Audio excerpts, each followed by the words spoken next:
नमस्कार सभी व्यूअर्स को वापस। पिछला जो टॉपिक मैंने आपको पढ़ाया था उससे आगे का टॉपिक है। पीछे हमने वर्णमाला के अंदर वर्णों के प्रकार पढ़े थे। मोटे रूप से दो प्रकार हमने वर्णमाला के पढ़े थे। उनमें एक स्वर पढ़ा था और एक व्यंजन पढ़ा था। लास्ट वीडियो तक मैंने छोड़ा था वर्णमाला के अंदर, उसमें हमने 11 स्वरों का वर्णन पढ़ा था। 11 स्वर लिखे थे हमने और उस आधार पर, रचना के आधार पर स्वर हमने दो प्रकार के देखे थे। एक स्वर था मूल स्वर, इसमें अ, ई और ऊ था। दूसरे स्वर थे संयुक्त स्वर, जिसके अंदर आपने देखा आ, बड़ाई, बड़ाऊ, ए, बड़ाई, री, ओ पढ़ा था। इस तरह से दो प्रकार के स्वर पढ़े थे। आज हम स्वरों को विस्तृत रूप में अध्ययन करेंगे कि स्वर विभिन्न आधारों पर अलग अलग प्रकार के स्वर होते हैं। उनमें से सबसे प्रमुख, सबसे पहले हम लिखते हैं स्वर का अध्ययन करते हैं अपन। स्वर, जिसको आप इंग्लिश में वॉवल्स कहा जाता है। स्वर, अगर आपको कहते कि स्वर किसे कहते हैं तो मैंने पिछले वीडियो में आपको बताया था, लेकिन अभी मैं आपके समक्ष स्वर की परिभाषा लिख रहा हूं कि स्वर किसे कहते हैं। तो अगर आप इसको परिभाषा के रूप में देखना चाहते हैं, पिछले वीडियो में मैंने आपको बताया भी था। स्वर की परिभाषा मैंने होमवर्क के रूप में आपको दी थी कि स्वर की परिभाषा लिखनी है। स्वर किसे कहते हैं, व्यंजन किसे कहते हैं, कितने प्रकार के होते हैं। अगर आप स्वर की परिभाषा लिखे तो स्वर की परिभाषा है कि स्वतंत्र रूप से उच्चारित वर्ण स्वर कहलाते हैं। अभी आपका आया स्वतंत्र रूप से उच्चारित वर्ण स्वर कहलाते हैं। मैंने पिछले वीडियो में बताया था आपको कि स्वतंत्र रूप से तात्पर्य क्या है कि जब आप वाक्यंत्र से बोलते हैं तो उस स्वर के उच्चारण में वायु फेफड़ों से सीधा वाक्यंत्र के द्वारा निकलती है, बिना किसी सहायता के, बिना किसी वर्ण की सहायता के जिनका उच्चारण हो जाता है वो स्वर कहलाते हैं। अब मैंने आपको बताया था हिंदी में मूल रूप से 11 स्वर होते हैं, लेकिन उन 11 स्वरों के भी अलग अलग प्रकार हैं, क्योंकि उन 11 स्वरों का उच्चारण के आधार पर, मुख विवर के आधार पर अलग अलग प्रकार से उन 11 स्वरों को हम बांट सकते हैं। तो अगर उन बांटने के हिसाब से देखें तो ये परिभाषा है, अपन पढ़ते हैं स्वर का प्रकार। अगर आप प्रकार पढ़ेंगे तो प्रकार के अंदर स्वर के प्रकार के आधार आएंगे। सीधे रूप से आप स्वर को नहीं कह सकते कि इतने प्रकार के होते हैं। स्वर के प्रकार के विभिन्न प्रकार के आधार आते हैं और उन आधारों में से ही सवाल पूछे जाते हैं। सीधे रूप से तो आपकी स्कूलिंग पढ़ाई के अंदर, जो आप स्कूलिंग जो है उसके अंदर, इस एजुकेशन में आपको सिर्फ ये पूछा जाता है कि स्वर किसे कहते हैं, कितने होते हैं, कौन कौन से होते हैं। लेकिन आप इससे आगे जाएंगे क्योंकि 12th क्लास के जो आपकी अनिवार्य हिंदी है उसके अंदर एक टॉपिक है व्याकरण का, व्याकरण, भाषा और लिपि का। उसके अंदर आपको इन स्वरों का वर्णन आता है, उनका अध्ययन करना पड़ता है। फिर 12th से आप जैसे ही कोई कंपटीशन एग्जाम में जाएंगे तो वहां पर भी इन आधारों में से सवाल पूछे जाते हैं। और जितने भी कंपटीशन एग्जाम के अंदर, कॉम्पिटिटिव एग्जाम में आपकी जो हिंदी पूछी जाती है वो हिंदी किसी पाठ या किसी गद्य पद्य से नहीं पूछी जाती है, बल्कि हिंदी के बेसिकली सबसे ज्यादा सवाल व्याकरण से आते हैं और व्याकरण में वर्णमाला से सवाल सबसे ज्यादा आते हैं। तो वर्णमाला के अंतर्गत ही स्वरों का अगर अपन आधार पढ़े कि स्वर कितने प्रकार के होते हैं, तो आधार, पहला आधार जो आपके स्वर के प्रकार का आता है वो आता है मात्रा या काल के आधार पर। अब मात्रा से तात्पर्य है काल। काल का मतलब है समय। समय से तात्पर्य यहां है कि एक वर्ण को, एक स्वर को उच्चारण करने में लगने वाला समय मात्रा कहलाती है। अगर आपको पूछ ले कि मात्रा किसे कहते हैं, तो इसका मतलब है कि एक वर्ण को उच्चारण करने में जो लगने वाला समय है, उस समय को हम मात्रा कहते हैं। तो मात्रा के आधार पर स्वर कितने प्रकार के होते हैं। तो अगर मात्रा के आधार पर पढ़े हम, तो इसका पहला प्रकार आता है स्वर का मात्रा के आधार पर, वो आता है आपके ह्रस्व स्वर। पहला प्रकार जो आपके आएगा ह्रस्व स्वर। दूसरा प्रकार जो आता है आपके, वो आता है दीर्घ स्वर। और तीसरा प्रकार जो इसका आता है आपके, वो आता है प्लुप्त स्वर। इस प्रकार से अपन देखें कि अगर एक वर्ण को उच्चारण करने में जो लगने वाला समय है, वो 3 प्रकार का समय लगता है। 3 प्रकार से एक वर्ण को आप उच्चारित करते समय इसका जो समय, इसकी जो मात्राएं लगती है। पहली चीज है आपकी ह्रस्व स्वर। ह्रस्व स्वर का मतलब, जैसे हिंदी में ह्रस्व का मतलब ही होता है छोटा या कम, ठीक है। और ह्रस्व का मतलब कम है, यानी कि जिस वर्ण के उच्चारण में समय कम लगता है। अब कम की मात्रा कितनी, उसकी कितनी कम, कितना कम लगता है, तो इसको अपन अगर शाब्दिक अर्थ में कहें तो इसको कहते हैं एक मात्रिक। एक मात्रिक का मतलब होता है कम समय या एक मात्रा।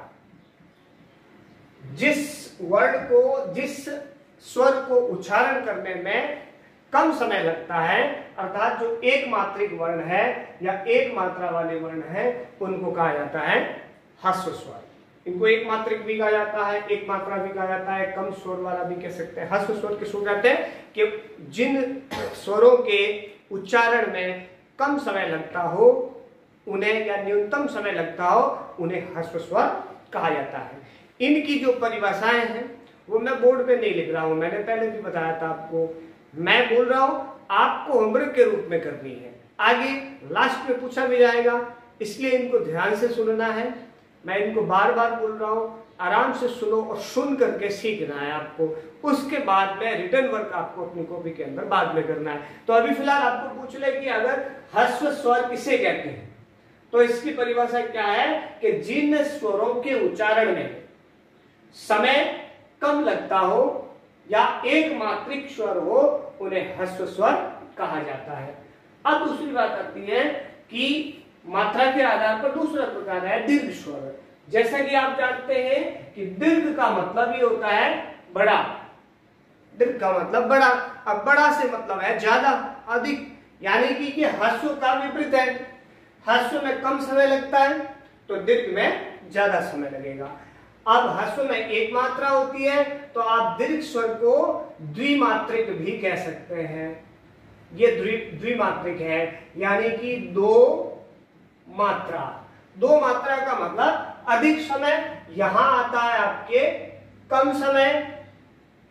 अब कम का मतलब यहां है न्यूनतम समय, और यहां पर द्विमात्रिक का मतलब 2 मात्रा, यानी कि अधिक समय,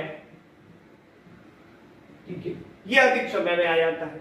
यानी कि दीर्घ स्वर किसको कहेंगे कि ऐसे स्वर जिनके उच्चारण में समय ह्रस्व की तुलना में अधिक लगता हो किंतु प्लुप्त की तुलना में कम लगता हो। क्योंकि ये मध्य का स्वर है, 3 प्रकार के स्वर है, ये आपस में जुड़े हुए हैं, इनकी परिभाषा रटने की आवश्यकता नहीं है।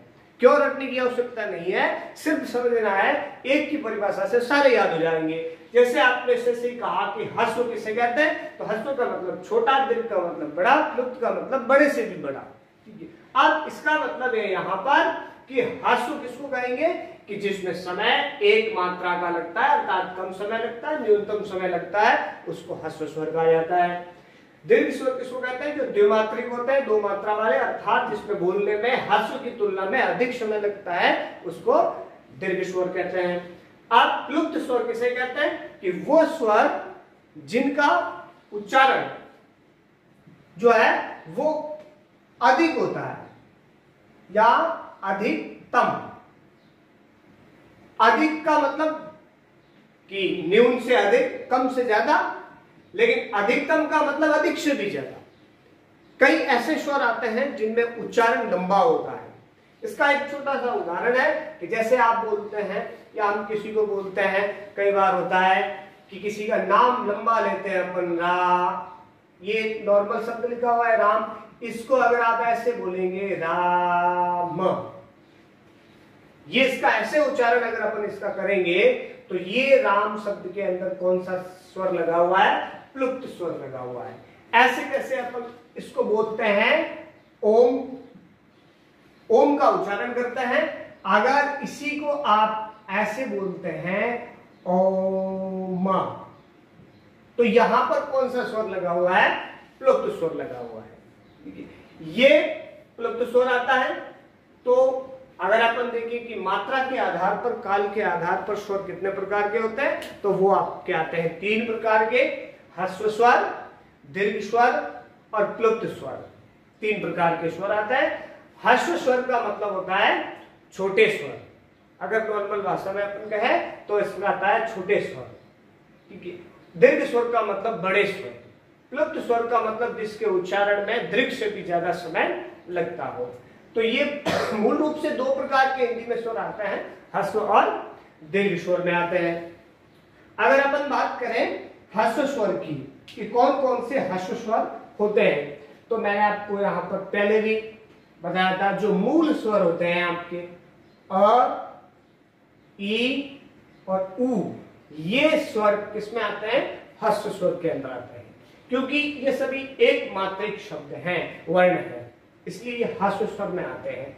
अगर आप देखेंगे कि दीर्घ स्वर किसको कहते हैं, तो दीर्घ स्वर में आता है आपके आ, ई, उ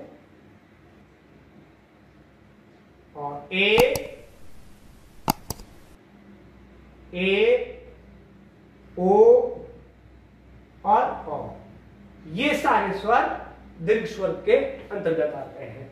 ये जो आपका मालूम हो गया प्लुप्त स्वर। इस प्रकार से आप देख सकते हैं कि ये 3 प्रकार के स्वर कहलाते हैं। तीनों की परिभाषा है, वापस आपको एक बार बता देता हूं, उसके बाद आपको होमवर्क में घर पे करना है। सबसे पहले मात्रा के आधार पर या काल या उच्चारण के आधार पर स्वर कितने प्रकार के होते हैं? 3 प्रकार के होते हैं। ह्रस्व स्वर वो स्वर जिनका उच्चारण कम समय में होता हो, अर्थात एक मात्रिक स्वर हैं, उन्हें अपन ह्रस्व स्वर कहते हैं। दीर्घ स्वर किसे कहते हैं? द्विमात्रिक शब्दों को, वर्णों को, अर्थात जिनका उच्चारण ह्रस्व स्वर की तुलना में अधिक समय लगता हो उच्चारण में, उसको अपन दीर्घ स्वर कहते हैं। उसके बाद प्लुप्त स्वर जिनके वर्णों के उच्चारण में दीर्घ की तुलना में अधिक समय लगता हो, उस स्वर को प्लुप्त स्वर कहते हैं। ये आपके प्रकार आ गए हैं।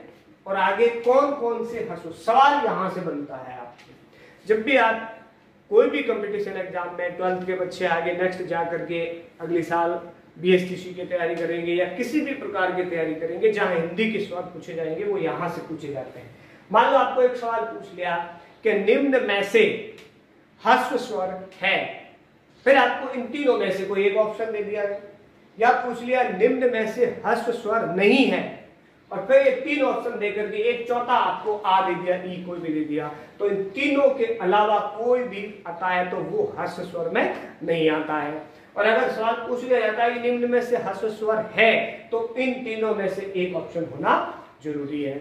ऐसे कैसे दीर्घ स्वर का सवाल पूछ लेते हैं कि निम्न में से दीर्घ स्वर है या निम्न में से दीर्घ स्वर नहीं है, ठीक है। फिर ऑप्शन में पूछ लेंगे कि निम्न में से प्लुप्त स्वर है या प्लुप्त स्वर नहीं है। तो इस प्रकार से है और नहीं में दोनों में प्रकार से आपको ये सवाल बनते हैं। तो आपको याद रखना है दीर्घ किसे कहते हैं, ह्रस्व किसे कहते हैं, प्लुप्त किसे कहते हैं, फिर कौन कौन से स्वर है जो ह्रस्व है, दीर्घ है, प्लुप्त है। ये तो आपके आगे मात्रा के आधार पर स्वर। अब दूसरी बात, दूसरा प्रकार इसका जो आता है वो आता है आपके जीव के प्रयोग के आधार पर किसी भी वर्ण का उच्चारण जीभ से होता है।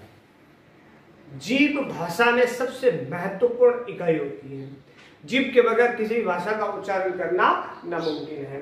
तो जीभ का प्रयोग इन वर्णों को, स्वरों को बोलते समय किस प्रकार से होता है, क्योंकि जीभ जब अपन प्रयोग करते हैं तो कई बार दांतों से टकराती है, मूर्धा से टकराती है, तालू से टकराती है। जीभ कैसे प्रयोग हो रही है उसके आधार पर किस स्वर में किस तरीके की जीभ प्रयोग हो रही है, कहां कहां जीभ टच करती है, उसके आधार पर वर्णों के या स्वरों के प्रकार बनाए गए हैं। तो इसके आधार पर देखो जीभ कितने प्रकार से प्रयोग में आती है। तो पहला जीभ का प्रकार आता है आपके अग्र स्वर। दूसरा प्रकार आता है जीभ का स्वर का प्रयोग करते समय अग्र का विपरीत अगर अपन कहें तो पश्च स्वर। एक को याद करो, अग्र, अग्र का विपरीत भी होता है इसका पश्च। अब तीसरी चीज इसमें आती है आपके अग्र और पश्च, और उसके बाद में आता है आपके मध्य भाग के अंदर भी जीभ प्रयोग होती है। ठीक है, जीभ तीन प्रकार से, मध्य भाग में भी जीभ टकराती है तो मध्य स्वर भी आता है। अब जीभ जब आप किसी स्वर का उच्चारण करते हैं और उस स्वर के उच्चारण में जीभ के अगला हिस्सा, अग्र का मतलब आगे, जीभ का जो अगला हिस्सा है वो अहम रोल अदा करता है अगर किसी भी स्वर के उच्चारण में, तो वो स्वर सारे अग्र स्वर कहलाएंगे। अगर किसी स्वर के उच्चारण में जीभ का पश्च भाग, पश्च का मतलब पिछला भाग, महत्वपूर्ण भूमिका अदा करता है तो वो स्वर कहलाएंगे आपके पश्च स्वर। और मध्य स्वर किसको कहेंगे, जिन स्वरों के उच्चारण में जीभ का मध्य भाग प्रयोग होता है तो वहां उन स्वरों को मध्य स्वर कहा जाएगा। अगर अपन बात करें कि जीभ के अग्र भाग में कौन कौन से स्वर आते हैं तो वो आपके स्वर आते हैं ई, ए और ए। ये स्वर कहलाते हैं अग्र स्वर कहलाते हैं। ये स्वर का उच्चारण करेंगे आप तो अगले जीभ का जो अगला भाग है वो प्रयोग में आएगा। अग्र स्वर के बाद अगर अपन बात करें पश्च स्वर की, ठीक है, तो वो आता है आ, उ, ओ। कौन कौन से स्वर आएंगे, आ, उ, ओ और ओ। ये स्वर किसमें काम आते हैं आपके, वो स्वर आते हैं पश्च भाग के अंदर। अगर आप बात करें कि मध्य स्वर के अंदर कौन कौन से काम आते हैं तो मध्य के अंदर आपका एक आता है अ। ये स्वरों के प्रयोग है, जीभ के आधार पर आप स्वरों का प्रयोग कर सकते हैं। तो जीभ के आधार पर स्वर कितने प्रकार के हुए, तीन प्रकार के, अग्र स्वर, मध्य स्वर और पश्च स्वर। उसके बाद इसका स्वर का तीसरा भाग आता है, स्वरों के प्रकार का तीसरा भाग आएगा आपके, जिसको अपन कहते हैं मुख द्वार या मुख विवर के खुलने के आधार पर। अब मुख विवर और मुख द्वार, मुख विवर या इसको आप कह सकते हैं मुख द्वार के आधार पर स्वर। मुख विवर किसको कहा जाता है, मुख गुहा भी कहते हैं, मुख विवर भी कहते हैं। जो आप बोल रहे हैं जिसमें जुबान काम करती है, जिसमें दांत है, ये जो गुहा है, ये जो गुफा है, इसको मुख विवर कहा जाता है। अब इस मुख विवर का कहां कहां और कैसे प्रयोग होता है और उसके आधार पर स्वर जो होते हैं वो प्रयोग में आते हैं। अब देखिए आप मुख विवर के आधार पर स्वर कितने प्रकार के होते हैं। अगर इनकी चर्चा करें अपन तो पहला आता है मुख विवर का, जिसको कहते हैं विव्रत। विव्रत और विव्रत का मतलब क्या होता है, विव्रत का मतलब होता है ओपन या खुलना। विव्रत का मतलब खुलना। खुलने से तात्पर्य क्या है कि जिन स्वरों का उच्चारण करते समय मुख विवर यानी मुंह खुलता है, उन स्वरों को अपन क्या कहेंगे, मुख विवर के अंदर जब मुख का प्रयोग होता है, मुख खुलता है, तो उसको अपन कहते हैं विवृत स्वर कहेंगे, अर्थात जिसमें उच्चारण के अंदर मुख खुलता हो। ऐसा स्वर जिसको अपन कहते हैं आ का उच्चारण करते समय हमारा मुख खुलता है, आ प्रयोग करते हैं, तो वो आएगा आपके मुख विवर के अंतर्गत विवृत स्वर आएगा। अब विवृत का जो ऑपोजिट होता है, उल्टा होता है। विवृत का मतलब खुलना। अब अगर मुंह आधा खुलता हो, आप किसी स्वर का प्रयोग करता है और मुख आधा ही खुलता हो, तो वो आ जाएगा आपके अर्ध विवृत। अर्ध विवृत का मतलब है जिन स्वरों के उच्चारण के समय मुख आधा ही खुलता हो, उन स्वरों को अपन कहेंगे अर्ध विवृत। अर्ध विवृत के अंतर्गत आता है आपके ए, और ए, ये आपके अर्ध विवृत ओ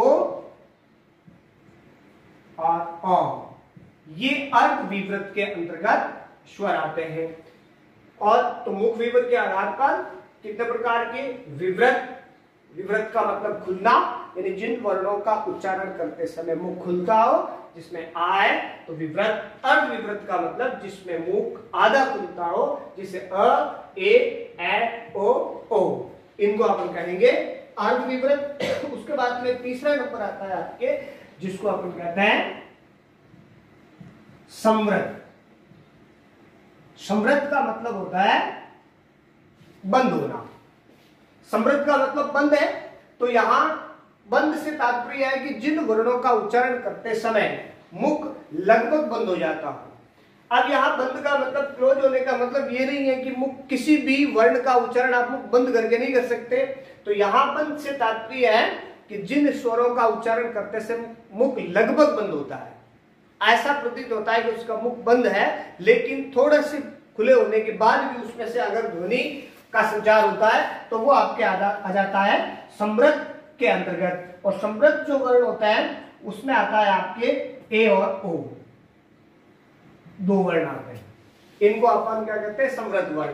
तो इनकी परिभाषा याद रखनी है और लास्ट में आपको अमृत में करना है।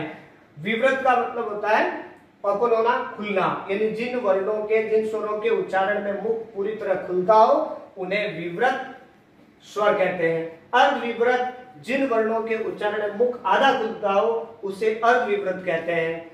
और समृत का मतलब होता है बंद होना, अर्थात जिन वर्णों का उच्चारण करते समय मुख लगभग बंद सा प्रतीत होता हो उन्हें समृत कहते हैं। और इसका जो चौथा भाग आता है वो आता है आपके अर्ध समृत। अर्ध समृत से तात्पर्य क्या है? आधा बंद होना, यानी ऐसे वर्ण जिनका उच्चारण करते समय आपको आधा मुख लगभग बंद सा प्रतीत होता है, तो उसको कहते हैं अपन अर्ध समृत। और अर्ध समृत के अंतर्गत भी अब क्या आता है? ए और बड़ा हो, ये अर्ध समृत के अंतर्गत हो जाता है। इसलिए इस प्रकार अपन अगर देखें कि स्वरों के आधार कौन कौन से हैं, तो पहला आधार आपने पढ़ा है मात्रा के आधार पर। इसका मतलब है मात्रा यानी काल, काल से तात्पर्य है समय, समय का मतलब एक वर्ण के उच्चारण करने में लगने वाला समय। उसके आधार पर स्वर होते हैं तीन प्रकार के, वो होते हैं ह्रस्व स्वर। ह्रस्व स्वर की परिभाषा मैंने आपको बताई, ये एक मात्रिक होते हैं, अर्थात बहुत कम समय लगता है, न्यूनतम समय लगता है। कौन कौन से हैं?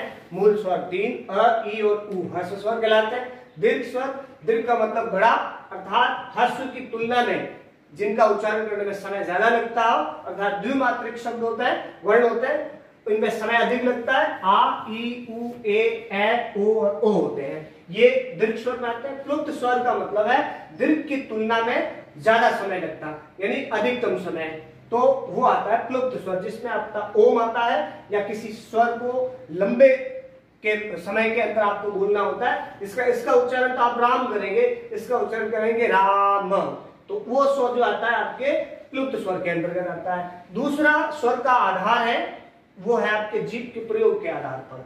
जीभ के प्रयोग के आधार पर स्वर तीन प्रकार के होते हैं। अग्र स्वर, यानी कि जिन स्वरों के उच्चारण में जीभ का अग्र भाग काम आता हो, अग्र स्वर कहलाते हैं। पश्च स्वर, जिन स्वरों के उच्चारण में जीभ का पिछला हिस्सा काम आता हो उसे पश्च स्वर कहते हैं। मध्य स्वर, जिन स्वरों के उच्चारण में जीभ का मध्य भाग प्रयोग होता उन्हें मध्य स्वर कहते हैं। कौन कौन से होते हैं सामने लिखे हुए आपके।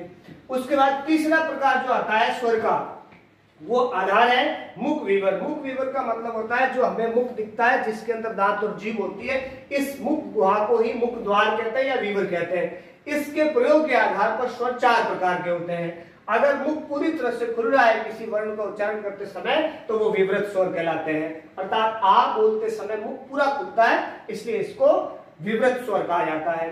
विवृत का मतलब ही है खुलना, यानी कि विवृत स्वर किसे कहते हैं, ऐसे स्वर जिनका उच्चारण करते समय मुख पूरी तरह से खुलता हो, विवृत स्वर कहलाते हैं। अर्ध विवृत किसे कहते हैं, ऐसे स्वर जिनका उच्चारण करते समय मुख आधा खुलता हो उसे अर्ध विवृत कहते हैं, जिसमें अ, ए, ओ आता है। समृद्ध स्वर ऐसे स्वर जिनका उच्चारण करते समय मुख लगभग बंद सा प्रतीत होता हो उसे समृद्ध स्वर कहते हैं। अर्ध समृद्ध किसे कहते हैं, ऐसे स्वर जिनका उच्चारण करते समय लगभग मुख आधा बंद होता हो उसे अर्ध समृद्ध स्वर कहते हैं। तो इस प्रकार से आपके 3 आधार आए हैं अभी तक। इसके बाद इसके 3 आधार हो रहे हैं, 3 आधार हो रहे हैं, वो अगले वीडियो के अंदर आप देखेंगे कि स्वर के जो आधार हैं वो 3 आधार अगले कौन कौन से हैं। फिलहाल आपको ये 3 आधार आज याद करने हैं, उसके बाद में होमवर्क के रूप में आप इसको देख करके घर पे कर सकते हैं। प्रश्न बहुत सारे बनते हैं। जो बड़े लड़के हैं, जो 11th 12th के बच्चे हैं, 10th के बच्चे हैं, जो अगली साल कंपटीशन एग्जाम की तैयारी करेंगे, वो अपने हिसाब से प्रश्न बना सकते हैं। कैसे प्रश्न बना सकते हैं, मैंने आपको यही से कहा था कि आप प्रश्न बना सकते हैं कि निम्न में से कौन सा हास्य स्वर है।